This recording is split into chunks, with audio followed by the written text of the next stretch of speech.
ناظرین، تازہ ترین خبر یہ ہے کہ جناب عمران خان صاحب چیئرمین پی ٹی آئی نے غیر اعلانیہ مزاحمتی تحریک کا جو ہے وہ 1 جولائی سے آغاز کر دیا ہے۔ جیسا کہ کل بھی میں نے اپنے ویلاگ میں کہا تھا کہ غلامی سے بہتر موت، اس سلوگن کے ساتھ اس مرتبہ تحریک انصاف جو ہے وہ عوام میں جانے والی ہے۔ تو آج کے ویلاگ میں ہم اس بات کا جائزہ لیں گے کہ کیا پاکستان تحریک انصاف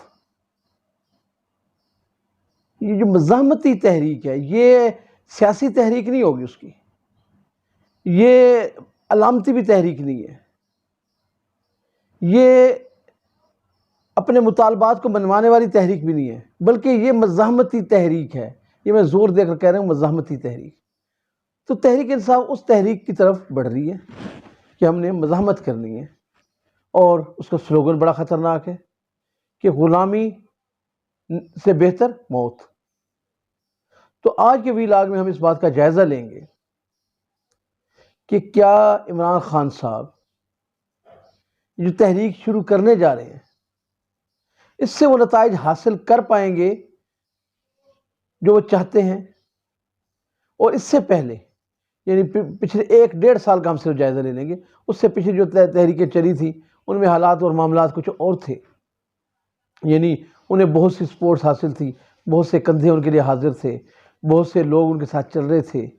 بہت سے ادارے اسٹیبلشمنٹ کے وہ لاڈلے تھے، اور وہ جو چاہ رہے تھے وہ ہو رہا تھا۔ لیکن اب عمران خان مکمل طور پہ خود پر جو ہے وہ انحصار کریں گے، اور اب ان کا انحصار کس طرح ہوگا کہ نہ تو ان کی مدد کے لیے کوئی ادارہ آئے گا، اور نہ ہی ان کے لیے کوئی سپورٹ حاضر ہے، اور نہ انہیں کسی حکومت کی، جیسے پہلے پنجاب حکومت کی اور سندھ حکومت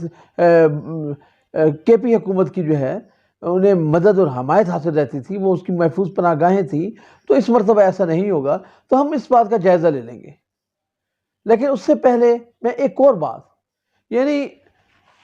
نعرہ لگایا کہ غلامی نہیں موت، غلامی سے بہتر موت۔ تو کیا پاکستانی قوم، ہم عوام جو ہیں، پاکستان کے 22 کروڑ 25 کروڑ لوگ جو ہیں، کیا ہم لوگ واقعی غلام ہیں؟ اور اگر ہم غلام ہیں تو کس کے غلام ہیں؟ تو اس چیز پر جو ہے وہ ڈیبیٹ ہونا بہت ضروری ہے، اس چیز کا جائزہ لینا بہت ضروری ہے کہ یہ غلامی سے بہتر موت جو ہے، اس کا نعرہ جناب عمران خان صاحب نے لگا دی ہے، اور وہ لوگوں کو بتا رہے ہیں کہ ہم نے غلامی نہیں کرنی۔ تو میرا صرف ایک ہی سوال ہے کہ اگر یہ غلامی عمران خان صاحب کریں، عمران خان صاحب ان کے ساتھ مل کر اقتدار میں آئیں، عمران خان صاحب ان کے ساتھ مل کر لوگوں کو فوجی عدالتوں کے ذریعے سزائیں دلوائیں، عمران خان صاحب ان کے ذریعے جن کو وہ اپنا آقا اور مالک کہہ رہے ہیں اور ہمیں غلام کہہ رہے ہیں، اگر ان کے ساتھ مل کر اس ملک میں جو ہے اپنی مرضی کے راتوں رات قوانین بنوا لیں، اس ملک کے اندر اپنی مرضی کی جو ہے وہ اصلاحات لے آئیں، تو وہ اس وقت غلامی نہیں ہے۔ لیکن اگر یہی اقتدار کسی اور کے پاس ہو، یہی فیصلہ کرنے کی طاقت اور اختیار کسی اور کے پاس ہو، یہ قوت کسی اور کے پاس ہو، اگر عمران خان صاحب جو ہے وہ ان کی بات کو نہ مانا جا رہا ہو، اور عمران خان صاحب کی بات کو جو اس سے کوئی اتفاق نہ کر رہا ہو، تو یہ غلامی ہے۔ تو اسے تو غلامی نہیں کہتے۔ تو ہمیں سب سے پہلے اس بات کا تعین کرنا ہوگا کہ ہم پاکستانی قوم جو ہے غلام نہیں ہیں، اور اگر ہم غلام ہیں سو کارڈ قسم کا جو عمران خان صاحب کا ایک تصوراتی غلامی ہے، تو یہ غلامی تو ہم نے خود اختیار کی ہے۔ کیوں ہم ان آقاؤں کے ساتھ ہم غلام جو ہیں کیوں ساز باز کرتے ہیں؟ کیوں ہم مل کر جو ہے اپنے ہی غلاموں کو جو ہے مزید غلام بناتے ہیں؟ کیوں ایسا ہوتا رہا؟ یعنی اس سے پہلے اگر نواز شریف نے ایسا کیا تو بھی وہ ان کا انہی کے ایجنڈے پر تھا، اور اگر اس سے پہلے ایئر مارشل اسد خان نے ذوالفقار علی بھٹو کے خلاف فوج کو دعوت دی تھی اقتدار میں آنے کی، تو وہ بھی ہماری سیاستدانوں کا سب سے بڑی نادانیاں اور غلطیاں تھیں، اور یہ سیاستدانوں کی جو ہے ایک ساز باز تھی، اور یہی ساز باز جو ہے عمران خان صاحب کرتے رہے کہ ہر روز 126 دن کے دھرنے میں کہتے تھے کہ امپائر کی انگلی کھڑی ہونے والی ہے، آج امپائر کی انگلی آئے گی اور کل امپائر کی انگلی آئے گی، اور یہ میں اتنی میجارٹی سے جیتوں گا، میں اس کو یہ حشر کر دوں گا، میں اس کے ساتھ وہ حشر کر دوں گا۔ تو اس وقت جو ہے وہ غلامی نہیں تھی، اور پاکستان کی اب جتنا مرضی آپ پیچھے چلے جائیں تو یہ غلامی ہم نے خود اختیار کی ہے۔ اور یہاں پر ہمارا پرابلم کیا ہے کہ یہاں پر شخصی جو ہے وہ سیاست ہے، کہ ووٹ کس کا ہے؟ عمران خان کا ہے۔ ووٹ کس کا ہے؟ نواز شریف کا ہے۔ تحریک انصاف کیا ہے؟ عمران خان کا نام ہے۔ عمران خان کے بغیر تحریک انصاف زیرو ہے۔ تو یہ شخصی جو ہم نے اپنے اوپر ڈکٹیٹرشپ نافذ کی ہے، اور یہی شخصیات جو ہیں آگے جا کے ہمیں غلام بناتی ہیں۔ تو میں یہ کہنا چاہتا ہوں کہ اگر اس ملک کے اندر واقعی سیاسی جماعتیں اپنا رول ادا کریں تو کوئی غلام نہیں ہے۔ آپ کو کسی نے غلام نہیں بنایا، تو ہمیں غلام بنانے والا کون ہے؟ یہ ہماری شخصیات ہیں۔ تو سب سے پہلے احتساب تو ان شخصیات کا ہونا چاہیے۔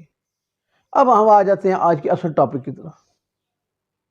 کہ عمران خان صاحب نے غیر اعلانیہ مزاحمتی تحریک 1 جولائی سے شروع کر دی ہے، اور 10 یا 12 جولائی سے یہ باقاعدہ اناؤنسڈ، جسے اعلانیہ تحریک کہیں گے، یہ اس کی شکل اختیار کرنے والی ہے۔ اور یہ سب کچھ کیوں ہو رہا ہے؟ یہ جو دبئی بیٹھک ہوئی ہے، اس کے بعد جو فیصلے ہوئے ہیں، اور وہاں پر جو سب سے بڑا فیصلہ ہوا تھا یہی کہ فوجی عدالتوں میں کیسز چلیں گے، اور اب وہ پروسیس شروع ہونے والا ہے کل سے، یعنی کل جو نیا ہفتہ شروع ہو رہا ہے جولائی کا، تو اس میں یہ پروسیس شروع ہونے والا ہے۔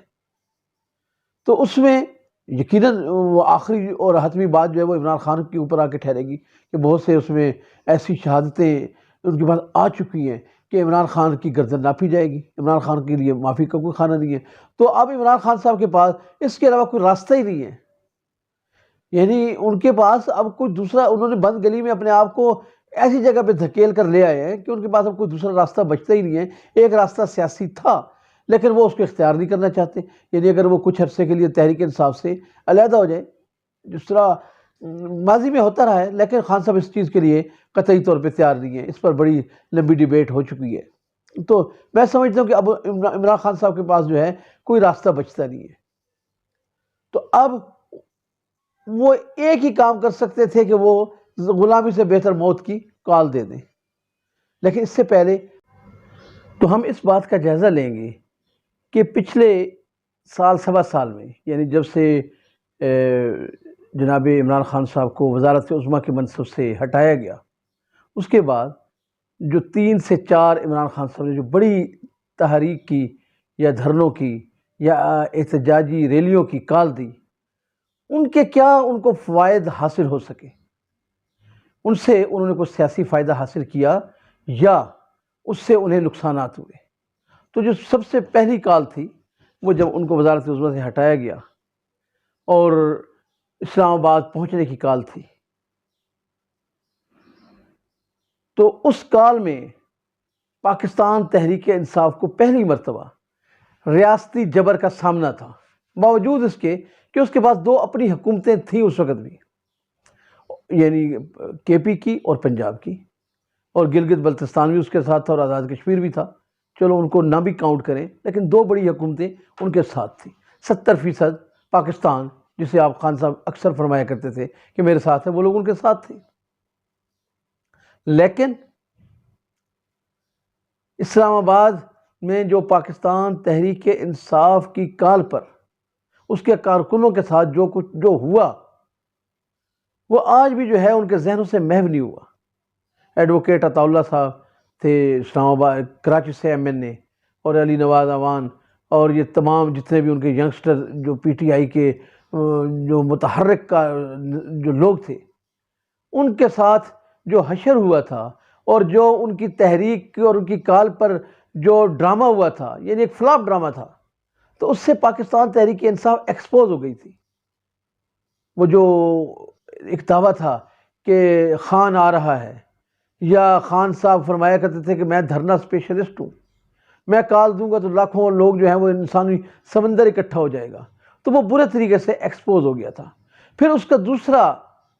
فیز جو تھا وہ 25 مئی کو دیکھنے میں آیا، جب خان صاحب نے پورے ملک میں جو ہے اسلام آباد پہنچنے کی کال دی۔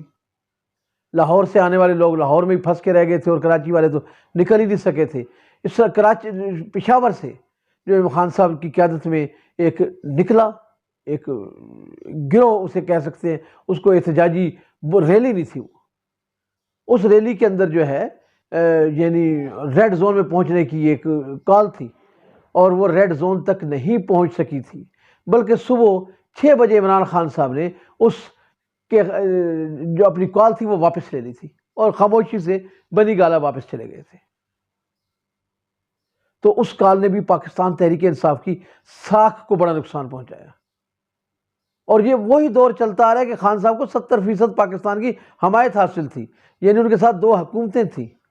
اور خان صاحب اپوزیشن میں ہونے کے باوجود بہت طاقتور تھے، یعنی وہ جو چاہتے تھے وہ کر رہے تھے، لیکن اس کے باوجود وہ اسلام آباد جسے 25 کلومیٹر کی حکومت کہہ کر اس کا تمسخر اڑایا جا رہا تھا، شہباز شریف کی حکومت کو، تو اس 25 کلومیٹر کی حکومت نے انہیں باندھ کر رکھ دیا، اور یہ آگے نہیں بڑھ سکے، اور ریڈ زون کی بجائے جو ہے ان کے اوپر مقدمات ہوئے، اور جو ہے گھروں میں چلے گئے، اور ان پر جو ہے مطلب ہے کہ ایک ہزیمت کا سامنا کرنا پڑا۔ اور پھر اس کے بعد 26 نومبر کو لاہور سے جو انہوں نے کال دی تھی کہ ہم نے 26 نومبر کو لاہور پہنچنا ہے، تو وہ عجیب و غریب دھرنا تھا کہ پہلے 4 دن تو خان صاحب گجرانوالہ سے لاہور واپس جا رہے تھے، کبھی شاہدرہ سے لاہور واپس جا رہے تھے، کبھی مینار پاکستان سے اپنے گھر واپس جا رہے تھے کہ اگلے دن جائیں گے۔ 4 دن تو وہ اپنے کارکنوں کو ایکٹیویٹ نہیں کر سکے، لاہور سے نہیں نکال سکے، اور اس تحریک کا انجام نظر آ رہا تھا۔ اور وہاں پر یہ جو 26 نومبر والا دھرنا تھا، اگر جو لوگ اس چیز کو جانتے ہیں، اس کی کال اسلام آباد پہنچنے کی تھی، لیکن پیغام کیا دیا جا رہا تھا کہ ہم نے راول پنڈی جانا ہے، ہم پنڈی پہنچیں گے، پنڈی پہنچیں گے۔ تو یہ پنڈی کا جو نعرہ تھا یہ اس وقت لگ چکا تھا، اور پنڈی آنے کا کیا مطلب ہے سب جانتے تھے کہ وہ GHQ آنا چاہ رہے تھے، یہ پنڈی آنے کا ان کا مطلب تھا۔ لیکن وزیر آباد کے قریب جیسے ہی پہنچے، اور وہاں پر جو خان صاحب کو گولی لگی، اور وہاں پہ جو حملہ ہوا قاتلانہ، اس کے بعد یہ تحریک ساری کی ساری سیبوٹاج ہو گئی، اور وہ جو دھرنے کا پروگرام تھا، اور وہ جو ایک احتجاجی ریلی تھی، وہ سارے کا سارا لانگ مارچ، وہ سارے کا سارا ختم ہو گیا۔ تو یہ 3 تحریک کا میں نے مختصر سے جائزہ، اور یہ وہ دور ہے، میں بار بار دہراؤں گا، کہ جب پنجاب میں خان صاحب کے پاس اختیارات تھے، کلی اختیارات تھے، پنجاب میں حکومت تھی اور KP میں تھی، اور پاور تھی کارکنوں کی، کارکنوں میں اعتماد تھا، جذبہ تھا، اور کارکنوں کے اندر یہ بات ان کے اندر یہ صلاحیت کی ہوئی تھی کہ خان جو چاہتا ہے کر سکتے ہیں، یعنی ان کو مورائل بہت ہائی تھا، وہ بہت ہائی جو ہے بڑی وکٹ پہ کھیل رہے تھے۔ لیکن اس کے بعد سانحہ 9 مئی ہوا، اور 9 مئی کو جو کچھ ہوا، اس کے بعد پاکستان تحریک انصاف کی عددی قوت پر سیاسی قوت میں بات کرنا جو ہے وہ فضول ہے، کہ اس کے بعد یعنی 10,000 کارکن خان صاحب کہتے ہیں کہ میرے جیلوں میں ہیں، لیکن ان کے فالو اپ کے لیے، ان کارکنوں کو واپس لانے کے لیے، یا جو ایک مزاحمتی تحریک شروع ہوئی تھی 9 مئی والی، خان صاحب کی گرفتاری کے بعد ایک تحریک شروع ہو گئی تھی، تو اس تحریک کا اگلا دن نہیں آیا، یعنی کارکنوں میں وہ ہمت ہی پیدا نہیں ہوئی، PTI کے لیڈروں میں یہ نہیں ہوئی، خان صاحب کے اندر یہ طاقت ہی نہیں آئی کہ وہ کارکنوں کو باہر نکلنے کا کہہ دیں۔ تو میں سمجھتا ہوں کہ اب یہ جو ایک غلامی سے بہتر موت والی جو ایک تحریک چلائی جا رہی ہے، تو یہ ٹھوس ہو چکی ہے، اس پر جو ہے کسی کارکن نے باہر نہیں نکلنا، کارکنوں کے دل اور دماغ میں خوف ہے، تحفظات ہیں، کارکن جو ہے 9 مئی کو جو جتنے بھی لوگ گرفتار ہوئے، ان میں 99.9% جو ہیں وہ بیچارے غریب لوگ ہیں، کوئی ٹھیلے والے ہیں، کوئی مزدوری کرنے والے ہیں، کوئی دیہڑی دار ہے، اس میں جان محمد جیسے لوگ شامل ہیں جو 800 روپے کے پلے دار تھے، جو مزدوری کرتے تھے، اس کے اندر جو ہے چھوٹے چھوٹے ریڑیوں والے لوگ شامل ہیں، اس کے اندر جو شامل ہیں وہ ذلِ شاہ، جو نیم جو ہے سمجھدار جو لوگ تھے، اس طرح کے لوگ ان تحریکوں کے اندر شامل تھے۔ تو لوگ دیکھ رہے ہیں اس ملک کا جو عام آدمی ہے، اس کا سب سے بڑا مسئلہ کیا ہے۔ میری جن لوگوں سے بات ہو رہی ہے، ہم لوگ ہر روز ولاگ کرتے ہیں، ہم سے ہزاروں لوگ جو ہے رابطے میں رہتے ہیں، اور وہ اپنا دکھ درد بیان کرتے ہیں، تو ہر شخص کا ایک ہی وہ کہنا ہے کہ یار ہمیں نہیں ہے اس بات سے مطلب کہ عمران خان کی حکومت ہے یا نواز شریف کی حکومت ہے، ہمیں سب سے بڑا مسئلہ ہماری معیشت کا ہے، ہمارے پیٹ کا ہے، ہمارے بچوں کے کھانے کا ہے، ہمارے بچوں کی تعلیم کا ہے، ہمارے بچوں کے صحت کا ہے۔ اس وقت سب سے بڑا مسئلہ یہ ہے۔ اس وقت جو ہے مسئلہ یہ نہیں ہے کہ جو ہے کوئی تحریک کامیاب ہوتی ہے یا ناکام ہوتی ہے۔